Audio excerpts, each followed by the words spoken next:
ആരാരീരാരോ ആരാരോ.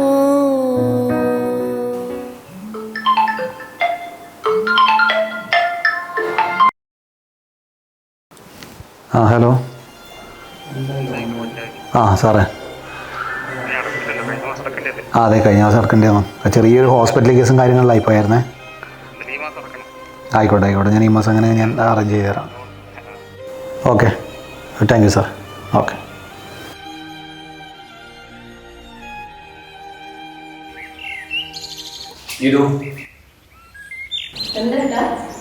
അല്ല, എന്നാ നിന്റെ ഉദ്ദേശം? ഒരു ഡെലിവറി കഴിയുന്നതിന് ജോലിക്ക് പോകണ്ടതാ? അല്ല ഏട്ടാ, ഇത്ര ചെറിയ കുഞ്ഞിനെ വെച്ച് ഞാൻ എങ്ങനെയാ പണിക്ക് പോവാ? അല്ലെങ്കിൽ പിന്നെ കുഞ്ഞിനെ നോക്കാൻ ഒരാളാക്കിയാലോ? ഇനി അതിൻ്റെ ഒരു കുറവുകൂടെ ഉള്ളൂ. നിനക്കൊക്കെ സുഖം കൂടിപ്പോയിട്ടാണ്. എല്ലാത്തിനോടെ ഞാനുണ്ടല്ലോ ഒരാൾ. ഹൗസിംഗ് ലോണ്, ഗോൾഡ് ലോണ്, വണ്ടി DMI, പിന്നെ ഈ വീട്ടിൽ ചെലവ്, അങ്ങനെ എന്തൊക്കെയാണ് എൻ്റെ തലയിൽ? വീട്ടിലിരുന്നിരുന്നത് എനിക്ക് ഇതൊക്കെ എന്തൊക്കെ അറിയണം? ഞാൻ ജോലിക്ക് പോയിക്കൊണ്ടിരുന്നല്ലേ ഏട്ടാ, പിന്നെ എന്താ ഇപ്പം ഇങ്ങനെ പറയുന്നേ? മതിയാകെ നിന്റെ ഒരു സെൻറ്റി. മനുഷ്യൻ്റെ സമാധാനം കളയാൻ വേണ്ടി.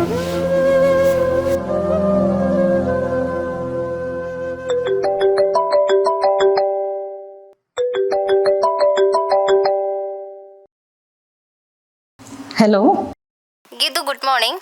ഇത് തളിപ്രമ്പ ശ്രീ ശങ്കരാചാര്യയുടെ പ്ലേസ്മെന്റിൽ നിന്നുമാണേ. ഡെലിവറിക്ക് ശേഷം ജോലി നോക്കിയോ? ഇല്ല, അതിന് ശേഷം നോക്കിയിട്ടുണ്ടായിരുന്നില്ല മാം, പക്ഷേ ഇനി നോക്കണം.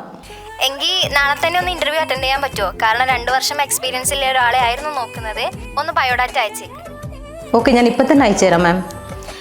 Okay, thank you ma'am. Taliparamba Sree ശങ്കരാചാര്യയുടെ പ്ലേസ്മെന്റ് അസിസ്റ്റൻസ് ആദ്യ തവണ ജോലി നൽകുന്നതിൽ മാത്രമായി ഒതുങ്ങുന്നില്ല. വിദ്യാർത്ഥികൾക്ക് അവർക്ക് വേണ്ട പ്ലേസ്മെന്റ് സഹായങ്ങൾ എപ്പോൾ വേണമെങ്കിലും ഉപയോഗപ്പെടുത്താവുന്നതാണ്. ജോലി ഇനി ശങ്കരാചാര്യയിലൂടെ തുടരും.